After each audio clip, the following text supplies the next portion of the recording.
नमस्कार, स्वागत है आपका एबीपी गंगा में। मैं हूं अवधेश। 7 का समीकरण शुरू करते हैं क्योंकि चंद महीने बचे हुए हैं और यह तय हो जाएगा कि यूपी में किसकी सरकार बनेगी। देश के सबसे बड़े सूबे में चुनावी संग्राम का शंखनाद हो चुका है। तेजी से माहौल गर्मा रहा है और इस बीच एबीपी गंगा नए तेवर और कलेवर में चुनावी खबरों का पूरा लेखा जोखा आपको दिखाने जा रहा है। खबरों की वही धार, वही रफ्तार, अंदाज अलग है और कोई भी चुनावी खबर छूटेगी नहीं। तो चलिए शुरू करते हैं यूपी चुनाव का सबसे बड़ा रण, 7 का समीकरण।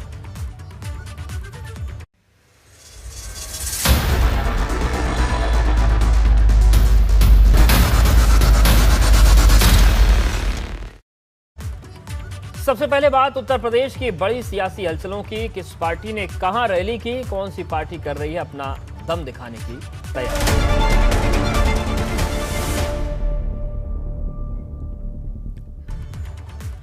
शनिवार को कांग्रेस और समाजवादी पार्टी की 2 बड़ी जनसभाएं होने वाली हैं। अखिलेश जहां हरदोई में ओम प्रकाश राजभर के साथ जनसभा करने वाले हैं, तो महोबा में प्रियंका गांधी कांग्रेस का दम दिखाने के लिए मोर्चा संभालेगी। 2 तस्वीरें हम आपको दिखा रहे हैं इन दोनों रैलियों की तैयारियों की, जिसके लिए सपा और कांग्रेस कार्यकर्ता तैयारियां पूरी करने में जुटे हुए हैं। तो देखिए, पहली तस्वीर महोबा की है, दूसरी हरदोई की है। हरदोई में अखिलेश राजभर की जनसभा है, वहीं प्रियंका गांधी की प्रतिज्ञा रैली है। महोबा में बुंदेलखंड बड़ा फोकस में है और अपना अपना दम दिखाने की कोशिश यहां की जाएगी। कल कांग्रेस महासचिव प्रियंका गांधी बुंदेलखंड के महोबा में एक जनसभा को संबोधित करने वाली हैं। प्रियंका की जनसभा को सफल बनाने के लिए कांग्रेस कार्यकर्ता अंतिम रूप देने में जुटे हैं और कांग्रेस की कोशिश है कि कल की जनसभा में भारी भीड़ जुटाकर कांग्रेस विरोधियों को अपनी ताकत का एहसास करवा पाए। इसके लिए कांग्रेस अल्पसंख्यक प्रकोष्ठ के अल्पसंख्यक समुदाय को भी जुटाने की तेज कोशिश कर रही है। कल महोबा के छत्रसाल स्टेडियम मैदान में होने वाली कांग्रेस की इस प्रतिज्ञा रैली में छत्तीसगढ़ के मुख्यमंत्री भूपेश बघेल भी शामिल होने वाले हैं। कांग्रेस के राष्ट्रीय सचिव और छत्तीसगढ़ के कैबिनेट मंत्री राजेश तिवारी का दावा है कि इस रैली में प्रधानमंत्री नरेंद्र मोदी की रैली से अधिक भीड़ आएगी। एक ऐतिहासिक रैली जो है ये बुंदेलखंड इलाके में कांग्रेस की होगी। जिस प्रकार से बनारस में मोदी जी के संसदीय क्षेत्र में प्रियंका जी की एक विशाल रैली हुई थी, प्रतिज्ञा रैली, और उसके बाद फिर मुख्यमंत्री के गृह जिले गोरखपुर में रैली हुई थी। उसके बाद ये तीसरी बड़ी रैली जो है जो महोबा में कांग्रेस पार्टी के द्वारा आयोजित की गई है और लाखों की संख्या में यहाँ पे लोग, आसपास के सारे हमारे लोग यहाँ पे आएंगे। अखिलेश यादव और ओम प्रकाश राजभर एक बार फिर से एक साथ नजर आने वाले हैं। कल हरदोई में अखिलेश और ओम प्रकाश राजभर एक संयुक्त जनसभा करेंगे। हरदोई के संडीला विधानसभा क्षेत्र के अतरौली के छावर मैदान में होने वाली इस जनसभा में अखिलेश यादव बतौर मुख्य अतिथि शिरकत करेंगे, जबकि जनसभा की कमान ओम प्रकाश राजभर संभालेंगे। कल होने वाली रैली को ऐतिहासिक होने का दावा करते हुए सपा एमएलसी राजपाल कश्यप ने कहा कि इस रैली के बाद हरदोई की सभी 8 विधानसभा सीटों पर सपा की जीत तय हो जाएगी और भाजपा की जमानत जब्त हो जाएगी। समाजवादी पार्टी के राष्ट्रीय अध्यक्ष माननीय श्री अखिलेश यादव जी अतरौली में, हरदोई अतरौली में एक विशाल जनसभा को संबोधित करने आ रहे हैं, जो ज्वाइंट मीटिंग है, जिसमें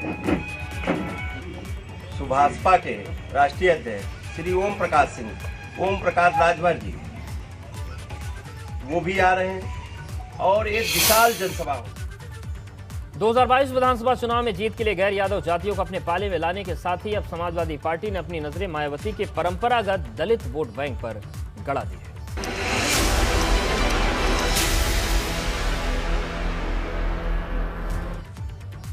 पिछड़ी जातियों के वोटरों को अपने पक्ष में लाने के लिए अलग अलग जातियों की छोटी छोटी पार्टियों को अपने साथ जोड़ने के बाद अब अखिलेश यादव 2022 से पहले दलित वोटर्स को भी अपने पाले में लाने की रणनीति के तहत दलित नेताओं को भी अपने साथ जोड़ने में जुट गए हैं।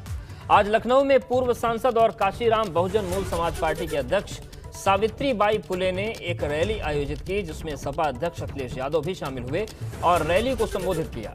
संविधान बचाओ विराट महापंचायत नाम की इस रैली में सावित्रीबाई फुले के साथ मंच पर अखिलेश यादव के साथ उनके गठबंधन में शामिल कई और दलों के नेता नजर आए।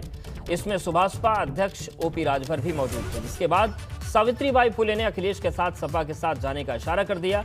हालांकि अभी भी दोनों दलों के बीच गठबंधन का औपचारिक ऐलान होना बाकी है।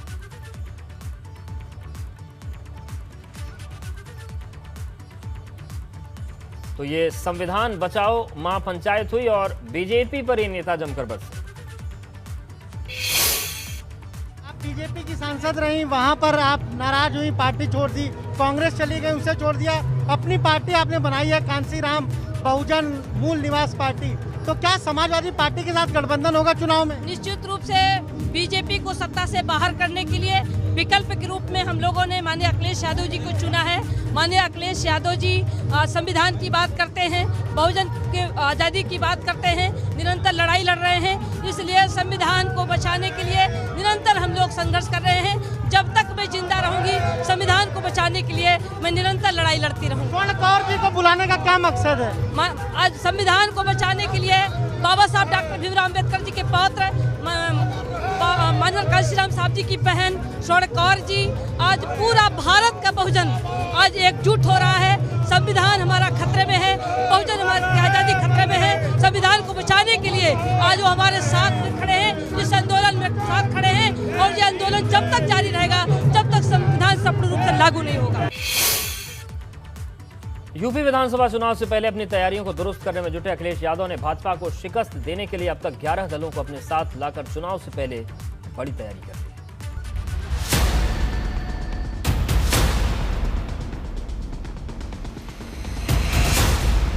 2022 में अपनी जीत को सुनिश्चित करने के लिए अखिलेश यादव पश्चिमी यूपी से लेकर पूर्वांचल तक अपने अपने क्षेत्र और जातियों में प्रभाव रखने वाले छोटे बड़े दल को एक मंच पर लाने की कोशिश में है और अपनी इसी कवायद को जमीनी शक्ल देते हुए अखिलेश यादव ने अब अपनी टीम 11 लगभग तैयार कर ली है, जिनमें कई दलों के साथ अखिलेश यादव ने गठबंधन किया है तो कुछ दलों से गठबंधन बस औपचारिक ऐलान होना बाकी है, जबकि कुछ दलों का समाजवादी पार्टी में विलय हो चुका है। इनमें राष्ट्रीय लोकदल से गठबंधन का ऐलान भर बाकी है, जबकि सुहेल देव भारतीय समाज पार्टी से गठबंधन हो चुका है। आम आदमी पार्टी से गठबंधन को लेकर बातचीत जारी है। कृष्णा पटेल की अपना दल कमेरावादी से गठबंधन हो चुका है। केशवदेव मौर्य के महान दल से गठबंधन हो चुका है। जनवादी सोशलिस्ट पार्टी, गोंडवाना गणतंत्र पार्टी और पॉलिटिकल जस्टिस पार्टी से गठबंधन हुआ है। सावित्री बाई फुले की पार्टी से भी गठबंधन का ऐलान होने वाला है, जबकि भारतीय किसान सेना लेबर एस पार्टी का समाजवादी पार्टी में विलय हो चुका है।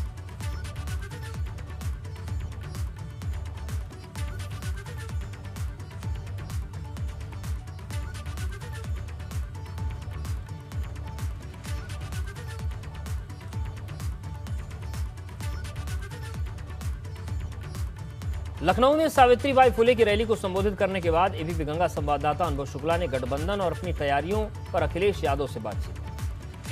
2022 का चुनाव बदलाव का चुनाव है, भारतीय जनता पार्टी को हटाने का चुनाव है। उत्तर प्रदेश का किसान, नौजवान, व्यापारी हर वक्त दुखी हैं और लोकतंत्र में जब जनता दुखी होती है तो इनका सफाया होगा। नहीं, संविधान बचाओ में प्रकाश अम्बेडकर आए, तमाम सारे लोग आए, उन्होंने एक बड़ी बात कही कि कहीं ना कहीं 15 साल आपसे उनसे बड़ा कोई नहीं है, एक मैसेज देश की पॉलिटिक्स के लिए दिया। हमारी जिम्मेदारी है समाजवादियों की जिम्मेदारी है कि भारतीय जनता पार्टी उत्तर प्रदेश से हटे। सर, अगर ये लगातार जो भीड़, आपने कल भी रैली की, आज रैली की, कल फिर रैली है, लगातार रैली कर रहे, भीड़ जुट रही। चुनाव तक जब तक समाजवादी पार्टी की सरकार नहीं बन जाए लगातार इसी तरह कार्यक्रम चलेंगे। दिया साफ तौर पर कहा कि जब तक बीजेपी सत्ता से नहीं हट जाती, इसी तरीके से जो रैलियां हैं, प्रदर्शन है, जो जनसभाएं हो रही हैं, वो लगातार जारी रहेंगी। कैमरा प्रमोद के साथ अनुभव शुक्ला, एबीपी गंगा, लखनऊ। विधानसभा चुनाव जैसे जैसे करीब आ रहे हैं, नेताओं के बीच जुबानी जंग और तेज हो गई है और एक दूसरे पर वार पलटवार जारी है।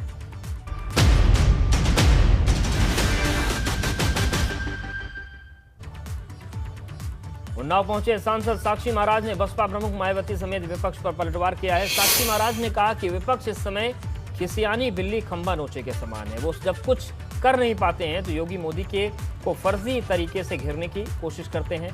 आपको बता दें कि संविधान दिवस के मौके पर आरक्षण को लेकर बसपा प्रमुख ने भाजपा पर तंज कसा। SC, ST व OBC वर्गों का ज़्यादातर विभागों में आरक्षण का कोटा अधूरा पड़ा है, जिसको लेकर ये दुखी व पीड़ित लोग आए दिन सड़कों पर धरना प्रदर्शन आदि करते रहते हैं। इन वर्गों के लिए प्राइवेट सेक्टर में अभी तक भी आरक्षण देने की कोई भी व्यवस्था नहीं की गई है। साथ ही अभी तक भी केंद्र व राज्य सरकारें इस मामले में कोई भी कानून बनाने के लिए तैयार नहीं है। क्या ऐसे ही केंद्र व राज्यों की सरकारों द्वारा संविधान का पालन किया जा रहा है? ऐसी सरकारों को संविधान दिवस मनाने का कतई भी नैतिक अधिकार नहीं है, बल्कि ऐसी सरकारों को आज इस मौके पर इन वर्गों के लोगों से माफ़ी मांगनी चाहिए और अपनी इस कमी को जल्दी ही दूर भी करना चाहिए। विपक्ष के पास खिसियानी बिल्ली खम्बा नोचे, इसके अलावा कुछ भी नहीं रह गया है। तो विभिन्न तरीके से केवल योगी मोदी को और सरकार को घेरने का प्रयास किया जाता है। अलीगढ़ पहुंचे डिप्टी सीएम केशव प्रसाद मौर्य ने सपा अध्यक्ष अखिलेश यादव के बयान पर पलटवार किया है। केशव प्रसाद मौर्य ने कहा कि भाजपा किसानों का सम्मान करती है, उनके हितों की रक्षा करती है, लेकिन अखिलेश यादव हराने के लिए ये सब कर रहे हैं, लेकिन जब जनता को जिताने का मन पहले ही जनता बना चुकी है। आपको बता दें कि अखिलेश यादव ने कहा था कि 600 से ज्यादा किसानों ने कुर्बानी दे दी, लेकिन सरकार नहीं सुन रही है। किसानों ने कितनी कुर्बानी दी, 600 से ज्यादा किसान शहीद हो गए, 600 से ज्यादा किसान शहीद हुए हैं। और किन के लिए कानून बन रहा था? वो किसानों के लिए कानून बन रहा था। कितनी बार पॉलिटिकल पार्टी ने समझाया कि जो इन लोगों के लिए आपने कानून बनाया है वो नहीं पसंद कर रहे हैं, वो नहीं चाहते हैं, तो आप लागू क्यों कर रहे हो? तो सोचो सरकार की जिद कैसी थी। गर्मी रही हो, पानी बरसा हो, सर्दी रही, न जाने कैसे कैसे मौसम आए, क्या क्या नहीं झेलना पड़ा उन्हें, किन किन चीजों का सामना नहीं करना पड़ा। कीलें लगा दी गई, बोल्डर लगा दिए गए, आरसीसी की दीवारें चुन दी गई, ट्रैक्टर गाड़ी नहीं चला सकते थे आप। बताओ, हमारे देश पे गर्व है इस बात का। मुझे मालूम है श्री अखिलेश यादव जी की ही टीम है, सारी टीम केवल भाजपा को हराना चाहती है, लेकिन भाजपा को जनता जिताना चाहती है। और जनता की अदालत का फैसला 2014, 2017, 2019 का जो है, मुझे पूरा विश्वास वही फैसला 2022 को होगा। और जब 2022 का होगा तो यह सब एकदम बेहोशी में जाएंगे, अच्छे डॉक्टर से इलाज कराएंगे। प्रयागराज पहुंचे कांग्रेस प्रदेश अध्यक्ष जया लल्लू ने भाजपा सरकार पर तीखा वार किया। यूपी की कानून व्यवस्था पूरी तरह फेल हो गई है। सरकार सिर्फ इवेंट, विज्ञापन और प्रचार में लगी है, जिस पर उप मुख्यमंत्री दिनेश शर्मा ने पलटवार किया और कहा कि 4.5 साल घर बैठने वाले नेता अब चुनाव के वक्त बाहर निकल आए। इस सरकार में दलितों के साथ जो घटनाएं हो रही हैं वो आम हो चली हैं। पिछले दिनों आगरा में जिस तरह अरुण वाल्मीकि को थाने में पीट कर मार डाला गया, इलाहाबाद में, और ऐसी तमाम घटनाएं, हाथरस में जिस तरह एक बेटी के साथ अन्याय हुआ, आप सब लोग जानते हैं। ये सरकार दलित विरोधी है। कुछ ऐसे राजनेता हैं जिनकी उपस्थिति अगर दर्ज कराने की कोई बात करता है तो लोग कहते हैं 4.5 साल बीत जाने तो चुनाव आएगा, तो महीने 2 महीने 3 महीने पहले वो सारे महत्वपूर्ण नेता दिखाई पड़ेंगे। हैं तमाम राजनीतिक दल ऐसे हैं जहाँ के नेता चुनावी मौसम में आते हैं, आना भी चाहिए उनको, क्योंकि 4.5 साल तक तो भारतीय जनता पार्टी के कार्यकर्ता उसका नेतृत्व काम करता है, पूरे 5 साल तक का काम करने की जरूरत है। अक्सर भाजपा पर तल्ख अंदाज में हमला करने वाले ओपी राजभर पर यूपी सरकार में मंत्री अनिल राजभर ने निशाना साधा। बहराइच में सांसद खेल स्पर्धा कार्यक्रम में बतौर मुख्य अतिथि पहुंचे अनिल राजभर ने बिना नाम लिए कहा कि ओपी राजभर जैसे सियासी शूटरों का 2022 चुनाव में शूटआउट होगा और ऐसे लोगों को शूटआउट के बाद घर बिठा दिया जाएगा। अनिल राजभर यहीं नहीं रुके, उन्होंने लखनऊ में संविधान बचाओ महापंचायत पर तंज कसते हुए कहा कि ये लोग अपने समाज को धोखा देने वाले दगे हुए कारतूस हैं जिनसे कोई फर्क नहीं पड़ता है। देखिए, हम लोग तो बात भी नहीं करना चाहते ऐसे सिद्धांत विहीन लोगों का, जो एक गुंडा, एक माफिया, एक मुख्तार अंसारी जैसे माफिया का राजनीतिक शूटर बनने का जो प्रयास कर रहा। तो हमारे बाबा ने, हमारे मुख्यमंत्री जी ने आपको जिम्मेदारी दी है ऐसे राजनीतिक शूटरों को घर बैठाने की। 2022 में ऐसे राजनीतिक शूटरों को शूट करके उनके घर बैठा दिया जाए। जनता के बीच में ऐसे लोगों का कोई स्थान नहीं। और इस बीच एक बड़ी खबर आ रही है। सपा प्रदेश अध्यक्ष नरेश उत्तम ने चुनाव आयोग को चिट्ठी लिखी और मतदाता सूची से डुप्लीकेट नाम हटाने की मांग की है। फर्जी मतदान पर रोक लगाने के लिए चुनाव आयोग को चिट्ठी लिखी। उन्होंने कहा कि मतदाता सूची में भारी अनियमितता और गड़बड़ियां हो रही हैं। तो इस वक्त बड़ी खबर आ रही है, आपको बता दें कि सपा के प्रदेश अध्यक्ष नरेश उत्तम ने चुनाव आयोग को चिट्ठी लिखी है और इस तरीके की कवायदें चुनाव करीब आने के बाद होती हैं। मतदाता सूची से डुप्लीकेट नाम हटाने की मांग की है। आरोप यह भी लगाया है कि भारी अनियमितताएं और गड़बड़ियां मतदाता सूची में हो गई हैं। संविधान दिवस के मौके पर यूपी में कांग्रेस ने चुनाव से जुड़े महाअभियान की शुरुआत की, जिसका आगाज लखनऊ से हुआ है, लेकिन एक्शन पूरे उत्तर प्रदेश में दिखेगा।